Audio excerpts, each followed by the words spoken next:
जयकार में कमी नहीं होना चाहिए, क्योंकि आप लोगों के जयकार से ही वक्ता को मनोबल बढ़ता है और कहने में अच्छा लगता है। और ऐसे भी जयकार करने से अंदर की भी विकार निकलती है, इसलिए हृदय खोल कर जयकार करें। बोलिए प्रेम से श्री सद्गुरु महाराज की जय। मंगल मूर्ति सद्गुरु मिलवे सर्वाधार। मंगलमय मंगल करना बिनवाओ बारंबार।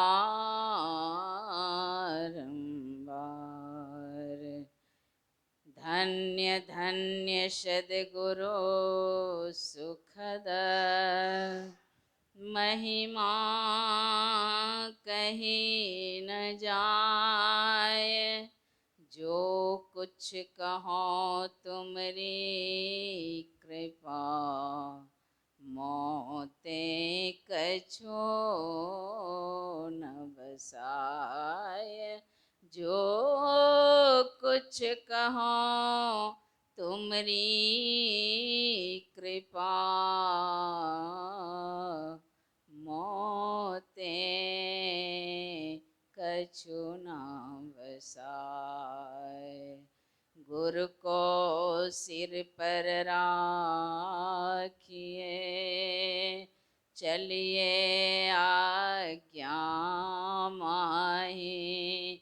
कहे कबीर दास को तीन लोक डरना। श्री सद्गुरु महाराज की जय। कन कन में विराजने वाले ऊंचे सिंहासन पर विराजमान 20वीं सदी के महान संत प्रातः स्मरणीय अनंत श्री विभूषित परमाराध्य संत सद्गुरु देव जी महाराज के युगल पाद पद्मों में कोटि सा नमन। एवं मंचासीन स्वामी संदीपानंद बाबा के और धर्म प्रेमी महानुभावों, माताओं एवं भक्तिमती बहनों, सभी को मेरा सादर प्रणाम। बड़े सौभाग्य की बात है, हमारे परमाराध्य देव की ही कृपा से हम संत मत के सत्संग में विराजमान हैं और उनकी ही कृपा से यह कार्यक्रम जगह जगह पर होता रहता है। मुझे अभी जैसे सुनने में आया है कि पप्पू सारे भाइयों के साथ अपने माता श्री के स्मृति में यह सत्संग का कार्यक्रम रखा। यह बड़ा ही सौभाग्य की बात है। यह इस तरह के पुत्र परिवार संसार में दुर्लभ है, जो अपने माता पिता के जीते जी तो करते ही हैं, लेकिन उनके चले जाने पर भी इन्होंने उनके यादगार रखा। और ऐसा ही नहीं, साधु महात्माओं को बुलाकर यह ज्ञान उन्होंने सबों को सुनाया करते हैं। यह सब दुर्लभ परिवार संसार में देखने में मिलता है, लेकिन पुत्र भी वैसा चाहिए। कैसा?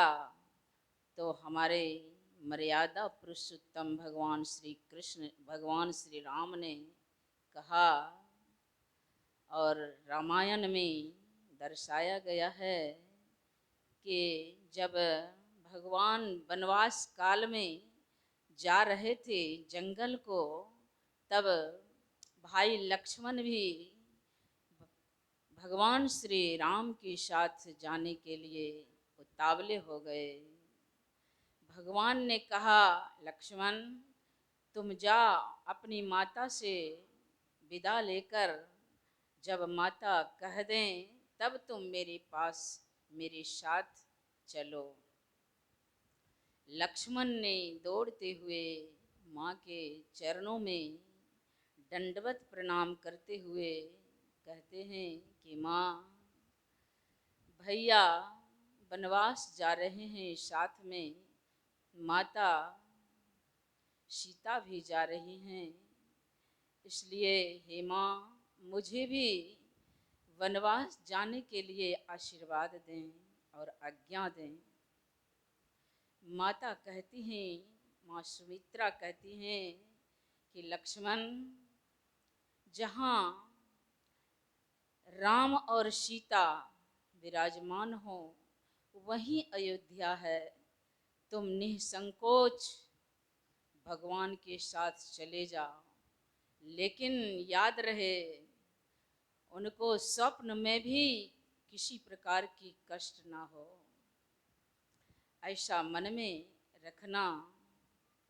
और सुनो, पुत्रवती जुबती जग सोई, रघुपति भक्ति जासु सुत होई।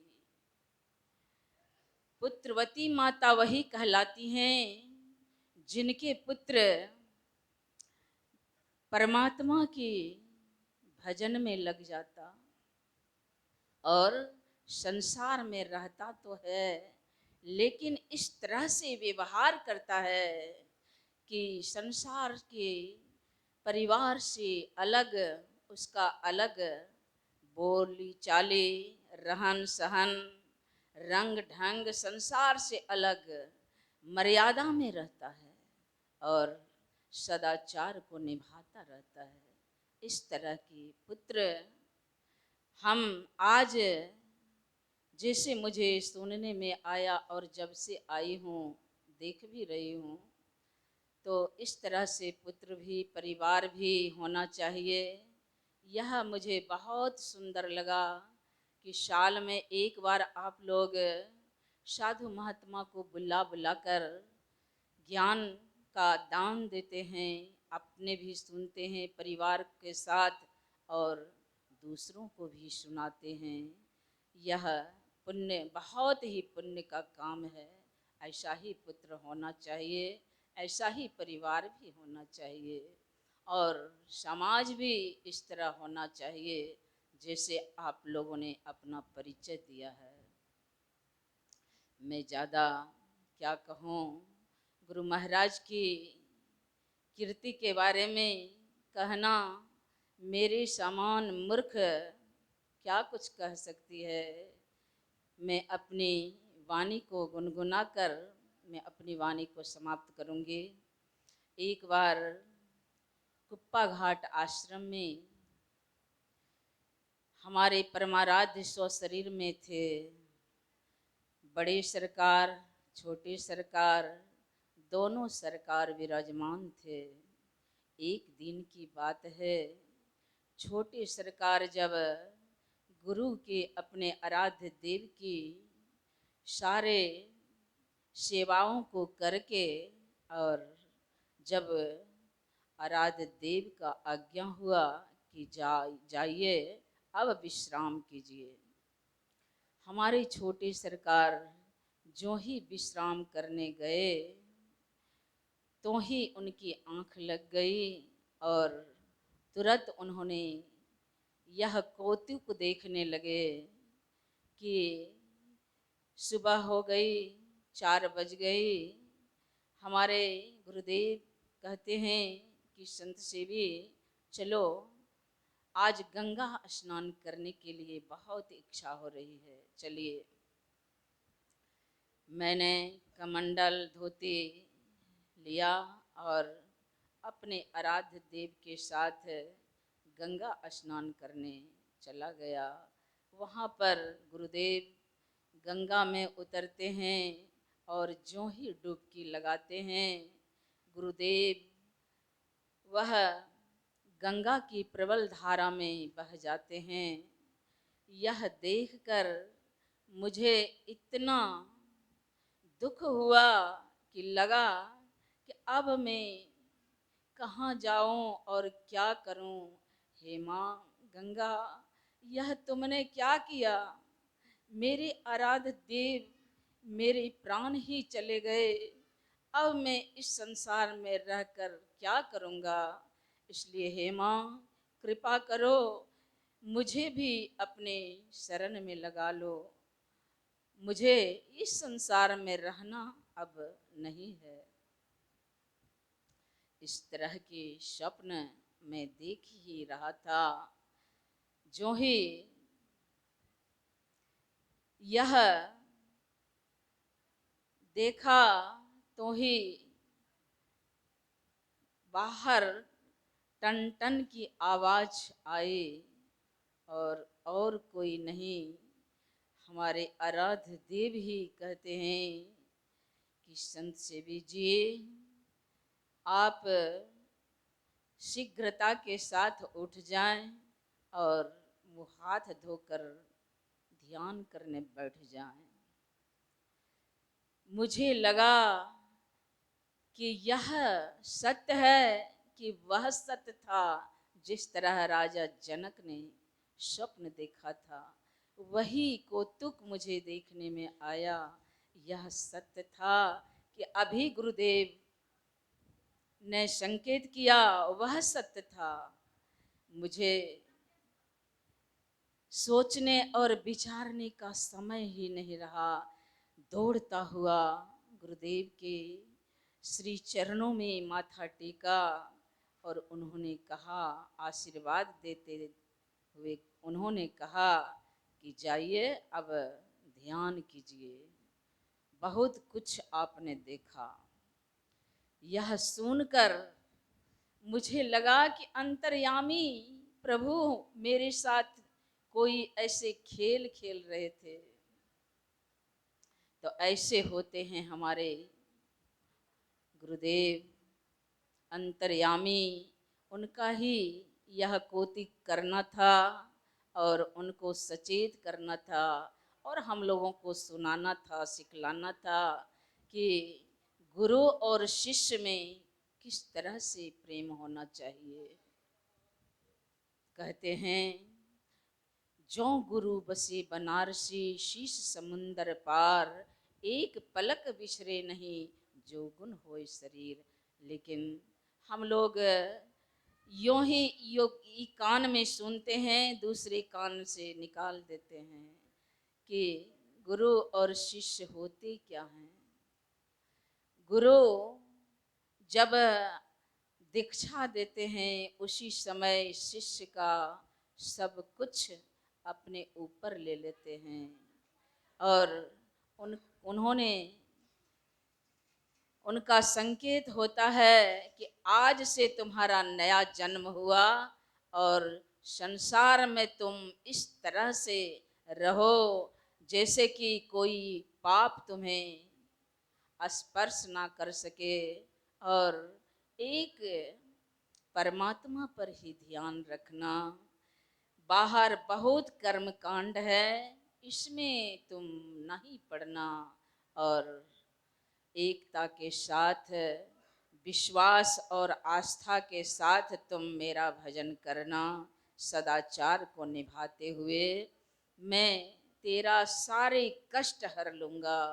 इस जन्म में कौन पूछे, जब तक तुम्हारा पूर्ण भक्ति ना हो जाए तब तक तुम बार बार मनुष्य के शरीर में आओ और जब तक परमात्मा में ना मिल जाओ तब तक मैं तुम्हारा रक्षा करता रहूँगा।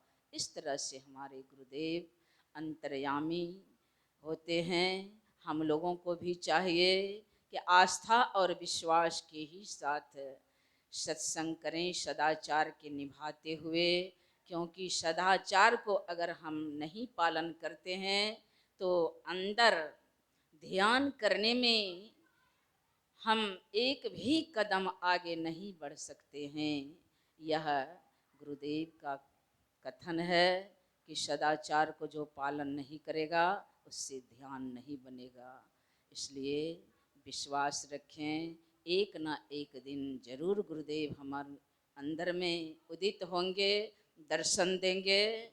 आज नहीं तो कल हमें वही ड्यूटी करना है। हम गुरुदेव को देखें या नहीं देखें, लेकिन अंतर्यामी गुरुदेव सब कुछ देख रहे हैं।